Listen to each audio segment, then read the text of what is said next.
Hello and welcome. This is Samachar pulse and you are watching daily current affair. So let's begin.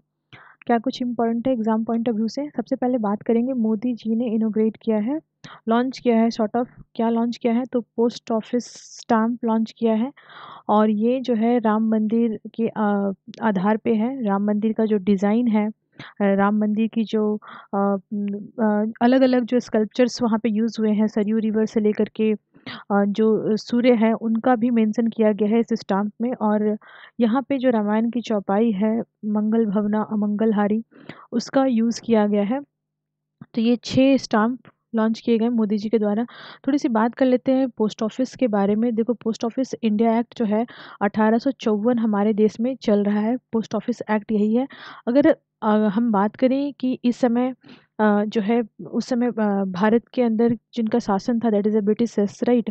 तो Lord Dalhousie जो है first post office के commissioner थे। 1950 में ये इस पद को ज्वाइन किए थे एंड बाद में फिर पोस्ट ऑफिस एक्ट पास हुआ जिसके तहत अलग अलग शाखाएं खुली।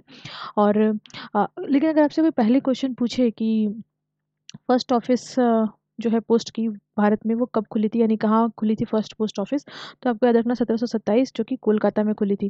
तो थोड़ा सा ये पॉइंट ध्यान में रखना है, क्योंकि देखो स्टैटिक्स ऐसा ही होता है, करंट के साथ ही स्टैटिक्स होता है। तो बहुत डिटेल से नहीं जाना है, स्मार्टली पढ़ना है। दूसरा हमें देखना है कि प्रधानमंत्री मोदी जी के द्वारा वीडियो कॉन्फ्रेंसिंग के माध्यम से जो विकसित भारत संकल्प यात्रा है उसमें लोगों को संबोधित किया गया, जिसमें न्यूट्रिशन के मामले में, हेल्थ के मामले में लोगों को कैसे इस प्रॉब्लम से बाहर निकालना है, इसकी गारंटी, मोदी गारंटी दी गई है। क्योंकि मोदी जी का जो गारंटी है वो बहुत मतलब पॉपुलर है, राइट। तो ये एक इम्पॉर्टेंट है। साथ ही साथ यहाँ पे इन्होंने मेंशन किया कि 25 करोड़ लोगों को वो पॉवर्टी से बाहर निकाल चुके हैं। तो यहाँ पे एक इम्पॉर्टेंट चीज़ ध्यान में रखना है, मल्टी डायमेंशनल पॉवर्टी इंडेक्स। इसमें ये डेटा पब्लिश हुआ था कि भारत में जो है 25 करोड़ लोग जो है गरीबी रेखा से ऊपर आए हैं। तो ये एक इम्पॉर्टेंट चीज़ है, इसके बारे में मैंने डिस्कशन किया है, तो आप जो है प्लेलिस्ट में जाकर के वीडियो देख सकते हो। ना हम बात करेंगे नेक्स्ट जो न्यूज़ है वो है सेमीकंडक्टर के मामले में। तो सेमीकंडक्टर से संबंधित जो है अश्विनी वैष्णव ने डब्ल्यूईएफ के मंच पे कहा कि भारत सेमीकंडक्टर के क्षेत्र में एक बहुत बड़ा जो है ब्राइट स्पॉट बन के उभरेगा, बिकॉज भारत ने अलग अलग कंट्री से मेमोरेंडम साइन किया है, जैसे जापान, साउथ कोरिया, यूएस, है ना, यूरोपियन यूनियन के साथ। चलिए थोड़ी सी और बात करते हैं। लास्ट क्लास में हमने बात की थी, मतलब लास्ट करंट अफेयर जो हमने कल पढ़ा था उसमें हमने बात किया था कि जो हैदराबाद का एयरपोर्ट है, बेगमपट्टा एयरपोर्ट, वहाँ पे जो हमारे यूनियन सिविल मिनिस्टर जो है इनके द्वारा इनोग्रेट किया गया था। 5 दिवसीय फंक्शंस, 1 दिवस बीत चुका है, यानी 4 दिवसीय और 4 दिन और बाकी है। ये जो फंक्शंस था इनोग्रेट किया गया है हमारी जो एविएशन मिनिस्ट्री है एंड जो फिक्की है इनके द्वारा मिलकर के। इसका थीम क्या है जो एग्जाम के लिए इम्पोर्टेंट है, याद रखना है। थीम है connecting India with the world in Amritkaal, ठीक है। तो इसमें बहुत सारे अलग अलग डेलीगेट्स अलग अलग सेक्टर से, देश भर से, विदेश भर से शामिल हुए हैं। अब यहाँ पे जो बॉडी आ रही है ना फिक्की, दैट इज़, ये इंपॉर्टेंट है, आपको याद रखना है। FICCI is what? Federation of India commerce and chamber industries, ठीक है। तो ये याद रखना है। ये जो बॉडी है ये एपेक्स बॉडी है अपनी तरह की भारत में, इंडस्ट्रीज के सेक्टर में चैम्बर ऑफ कॉमर्स की सुप्रीम बॉडी है। और इसका जो गठन है ना वो 1927 में हुआ था, ब्रिटिशर्स के टाइम पीरियड में।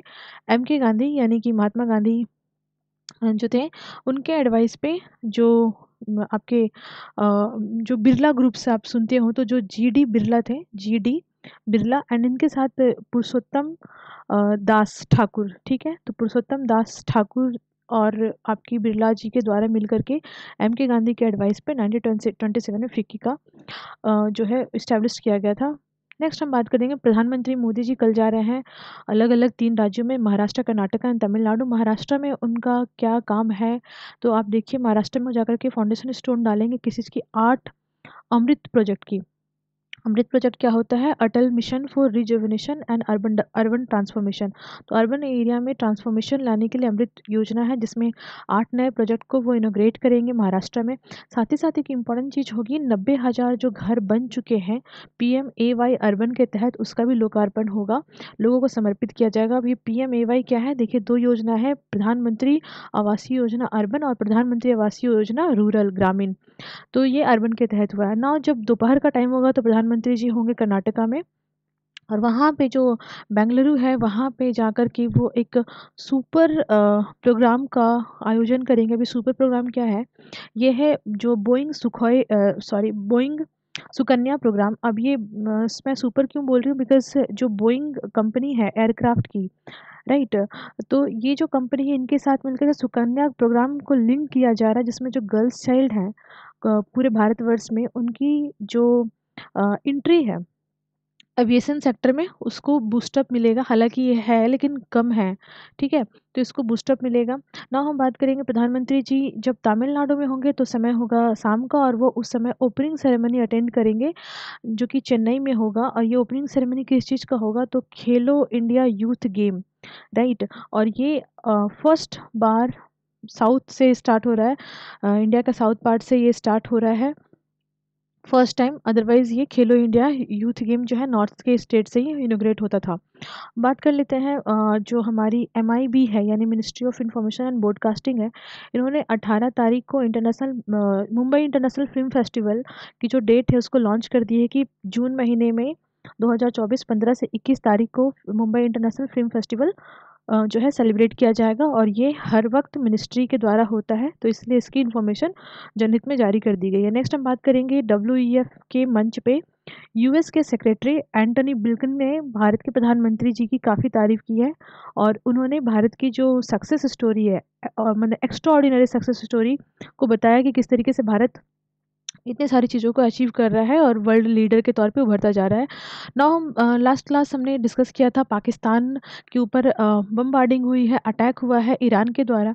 इसको थोड़ा सा देखेंगे ना, दो चीज़ें बहुत सामने आई थी। एक तो आपकी जो एस जयशंकर थे वो उस टाइम पे ईरान में थे, और मैंने बात किया था कि छबार पोर्ट एंड जो रेड सी में क्राइसिस चल रहा है उसके रिलेटेड पॉइंट पे डिस्कशन हुआ था। But on the same time जो पिक्चर है वो पब्लिश हो रहा था जयशंकर और प्रेसिडेंट ईरान के, और दूसरी पिक्चर वायरल हो रही थी जो ईरान के कैबिनेट मिनिस्टर हैं डिफेंस के, और जो पाकिस्तान के जो केयर टेकर गवर्नमेंट है प्रधानमंत्री उनकी।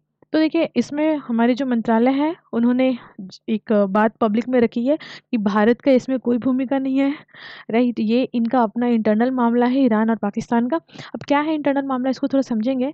जैसे ही पब्लिक में ये फिगर आई, राइट, उसके बाद तुरंत दूसरी ये फिगर आ गई। और ये फिगर क्या है, ईरान के द्वारा बम्बार्डिंग की गई पाकिस्तान के 2 ठिकानों पे, बलूचिस्तान के 2 जगहों पे, जहाँ पे जैस अल अदल जो कि टेररिस्ट ऑर्गेनाइजेशन है अकॉर्डिंग टू जो है ईरान। बट मुझे ऐसा नहीं कहना चाहिए according to Iran, this is a terrorist group और there is no concept of good terrorism and जो बैड टेररिज्म है फॉर इंडिया।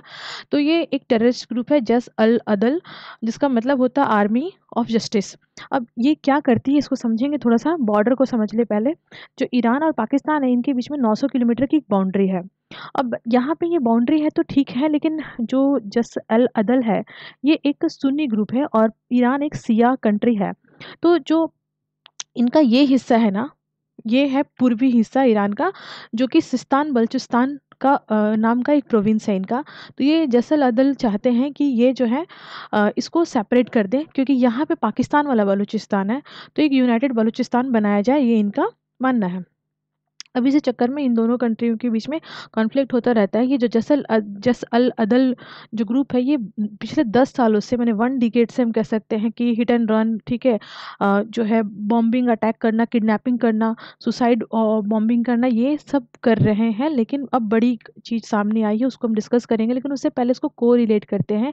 ये वैसा ही है जैसे इंडिया में पुलवामा अटैक हुआ था। पुलवामा अटैक 2019 में हुआ था, पर भारत की तरफ से जो है बाद में इसका जो रिटेलिएशन बालाकोट एयर स्ट्राइक के तौर पे सामने आया, बिकॉज पाकिस्तान ने कोई भी कॉन्क्रीट स्टेप नहीं लिया था पुलवामा अटैक या ऐसे और अटैक को रोकने के लिए पाकिस्तान की भूमि से।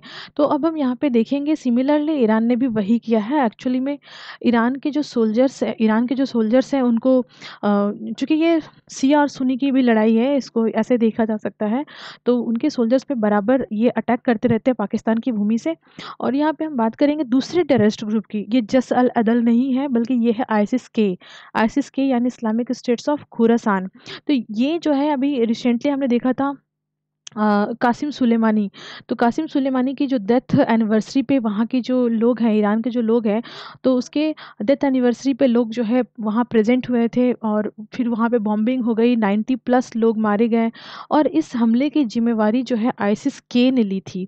अब ये दो दुश्मन मतलब दो लोगों का अगर कॉमन दुश्मन हो तो वो दोनों लोग आपस में दोस्त बन जाते हैं। तो ये जो आईसिस के है एंड जसल अदल है, ये आपस में एक तरह से फ्रेंड हैं जो मिल करके ईरान को बार-बार परेशान करते रहते हैं। तो इस बार ईरान ने भी बॉर्डर क्रॉस किया, 30 ईरानियन सोल्जर अंदर आए, पाकिस्तान पे अटैक किया, बॉम्बिंग की और फिर इस तरीके से अपने बदले को पूरा किया। नाउ हम बात करते हैं नेक्स्ट आर्टिकल की, जो कि हमारा पावर प्लांट से संबंधित है। अब देखिए यहाँ पे एक हमारी बॉडी आएगी जिसको हमें डिस्कस करना है, that is a cabinet committee on economy affair. ये भी इसको हेड किया जाता है प्रधानमंत्री के द्वारा।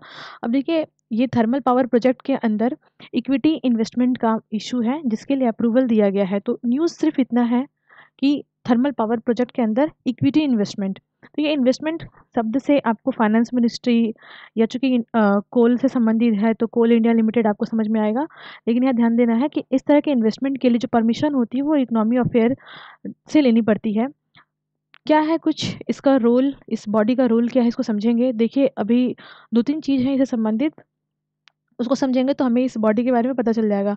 अभी हाल फिलहाल में एमओयू साइन हुआ था सेमीकंडक्टर को लेके, जिसके बारे में मैंने आपको पहले बताया, जो कि हमारे यूरोपियन यूनियन से लेकर के जो अदर कंट्री हैं जैसे कि जापान हो गया, जैसे कि यूएसए हो गया, उनके साथ हमारी गवर्नमेंट अलग से वार्ता कर रही है।